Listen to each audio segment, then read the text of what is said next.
अस्सलाम वालेकुम दोस्तों, मेरा नाम है राहिल अहमद और आप देख रहे हैं राहिल रियलिटी टीवी।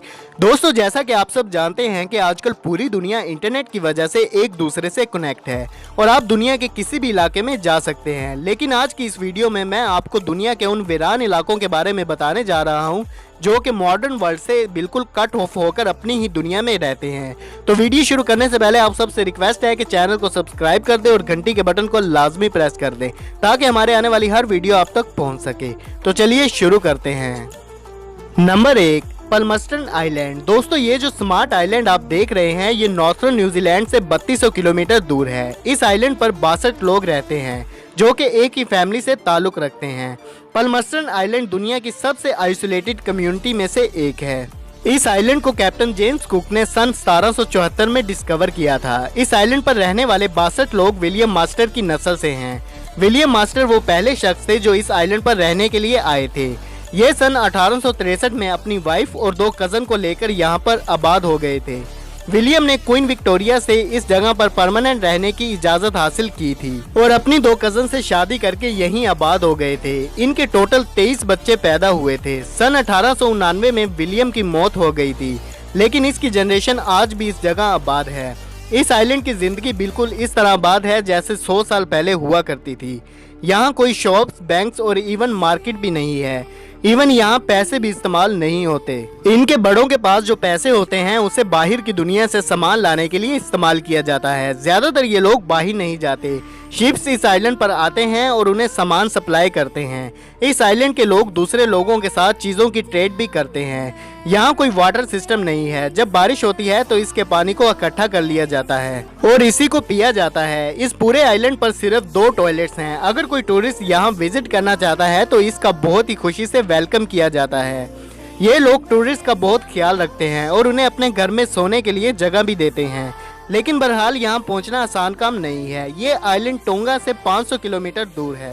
इसका मतलब ये है कि विजिटर को समंदर में 2 दिन लगातार सफर करके यहाँ आना पड़ता है। ये जगह रियली अमेजिंग है। नंबर 2, उटकिकविक। दोस्तों, उटकिकविक एक इलाका है जो अलास्का के नॉर्थर्न में वाक़िया है। इस टाउन को दुनिया की कूलेस्ट प्लेसेस में से तस्वर किया जाता है। इस जगह को एक आर्टिक एक्सप्लोरर फ्रेडरिक बेटिनिनी ने 1886 में डिस्कवर किया था। ये टाउन इतने ठंडे इलाके में है कि यहाँ किसी आम शख्स का सरवाइव करना लगभग नामुमकिन है। पूरे साल यहाँ 3 महीने गर्मी रहती है और गर्मी के मौसम में टेम्परेचर 2 डिग्री सेल्सियस होता है।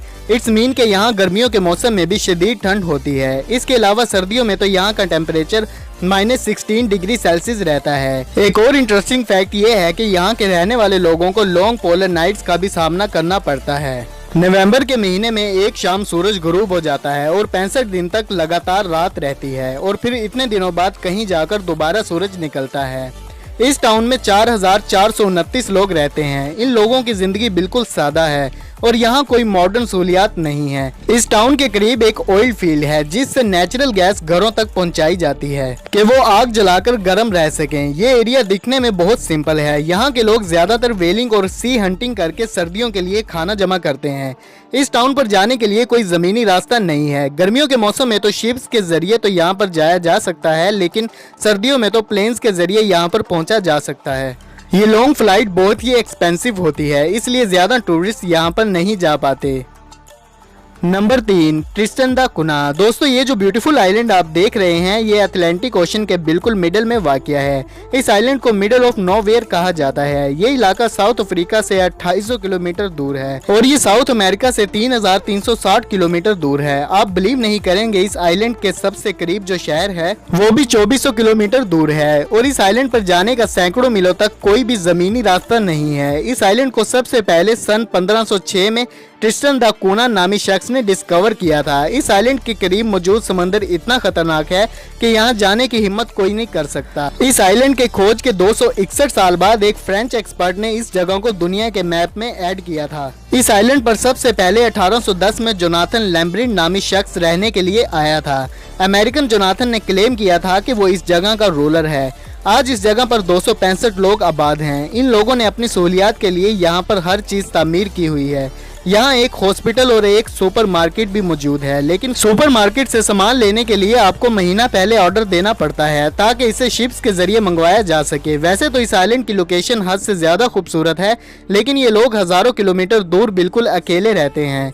बिजली के लिए यहाँ डीजल जनरेटर का इस्तेमाल किया जाता है। अगर कोई सुकून की जिंदगी बसर करना चाहता है तो इससे बेहतर जगह और कोई नहीं हो सकती। एक और इंटरेस्टिंग फैक्ट ये है कि ये आइलैंड वोल्केनिक है और 1960 में यहाँ वोल्केनिक इरप्शन भी हुई थी। ये जगह रियली अनबिलीवेबल है। Number 4, Supai village. दोस्तों शायद आपने पहले ग्रैंड कैनियन का नाम सुना होगा। ये अमेरिका की सबसे फेमस टूरिस्ट प्लेसेस में से एक है। इस इलाके के ब्रेड टेकिंग व्यूज देखकर इंसान दंग रह जाता है। लेकिन ग्रैंड कैनियन के साइड पर एरिजोना में ही एक विलेज है जिसके बारे में बहुत कम लोग जानते हैं। इसे हवासू कैनियन भी कहा जाता है। इस गांव में हवासुपाई कबीले के लोग रहते हैं। लोग इस गांव में पिछले 800 सालों से आबाद हैं। इन लोगों को ब्लू ग्रीन वाटर पीपल भी कहा जाता है। इस एरिया को देखकर पहले तो यकीन नहीं आता कि इस जगह पर भी लोग आबाद हो सकते हैं। ये जगह बिल्कुल वीरान है और सैकड़ों मीलों तक यहाँ कोई इंसान तो क्या कोई जानवर भी नजर नहीं आता। यहाँ के लोग फार्मिंग और हंटिंग करके खुराक की जरूरियात को पूरी करते हैं। इस गांव में एक ब्लू वाटरफॉल है जिसके पानी से ये अपनी जरूरियात पूरी करते हैं। इसके अलावा यहाँ कोई और वाटर सोर्सेज नहीं है। इस गांव में टोटल 208 लोग रहते हैं और उन्होंने अपने गांव को चारों तरफ से प्रोटेक्ट किया हुआ है। ये अमेरिका का वाहिद ऐसा इलाका है जहां खच्चरों पर मील्स भेजी जाती हैं। इन लोगों ने खच्चर पाले हुए हैं जो इन लोगों के लिए दूसरे इलाकों से सामान लाने का काम करते हैं। इवन इन लोगों की अपनी ही मील्स टीम भी है। ये लोग टूरिस्ट को हैप्पी वेलकम भी करते हैं। लेकिन यहाँ जाने के लिए कोई रोड नहीं है। टूरिस्ट को 56 किलोमीटर तक ग्रैंड कैनियन के पहाड़ों के दरमियान सफर करना पड़ता है। इस गांव में हेलीकॉप्टर के जरिए जाया जा सकता है या फिर टूरिस्ट को 14 किलोमीटर पहाड़ों में चलकर यहां पहुंचना पड़ता है। सुपाई विलेज को अमेरिका की सबसे आइसोलेटेड ओल्डेस्ट कम्युनिटी तस्वर किया जाता है। नंबर 5, ला रिनकोनाडा। दोस्तों ये जो जगह आप देख रहे हैं ये पेरू में वाक़या है। ये लिटक्विकाका से 64 किलोमीटर दूर है। इस गांव की सबसे यूनिक बात यह है कि ये दुनिया की सबसे ऊंची ऐसी जगह है जहां पर आम लोग आबाद हैं। दुनिया में जितने भी लोग पहाड़ी इलाकों में रहते हैं, ला रिनकोनाडा इन सबसे ऊंचा एरिया है। इसकी ऊंचाई 16,000 फुट से ज्यादा है। साल के ज्यादा हिस्से में इस इलाके का टेम्परेचर 0 डिग्री रहता है। ये जगह इतनी ऊंची है कि जो भी टूरिस्ट यहाँ आते हैं उन्हें शदीद सर दर्द होता है और इवन सांस लेने में भी प्रॉब्लम होती है। हैरानगी की बात यह है कि इस एक्सट्रीम वेदर और हाइट वाली प्लेस पर 50,000 लोग आबाद हैं। इवन इस एरिया में कोई मॉडर्न फैसिलिटीज भी नहीं है। इस जगह में कचरे को साफ करने का कोई इंतजाम नहीं है। लोगों ने बहुत बड़ा गड्ढा बनाया हुआ है जिसमें कचरा फेंक दिया जाता है। घरों का कचरा तो गलियों में ही फेंक दिया जाता है और कोई बल्दिया निजाम नहीं है जो यहाँ सफाई कर सके। इस टाउन में जाने के लिए सिर्फ एक ही रास्ता है, लेकिन वो भी कचरे से भरा हुआ है। इवन बाजारों में भी कचरा ही कचरा नजर आता है। लेकिन आखिर वो क्या चीज है जो लोगों को गंदी जगह पर रहने के लिए मजबूर कर रही है? हकीकत ये है कि इस एरिया में गोल्ड माइंस हैं और इसके इर्द गिर्द पहाड़ों पर बहुत सोना पाया जाता है। यहाँ जितनी भी माइंस हैं इनका कोई ओनर नहीं है। वर्कर्स जाते हैं और अपनी मर्जी से जितना चाहे चाक जमा करके ले आते हैं और अपने लक के मुताबिक गोल्ड निकाल लेते हैं।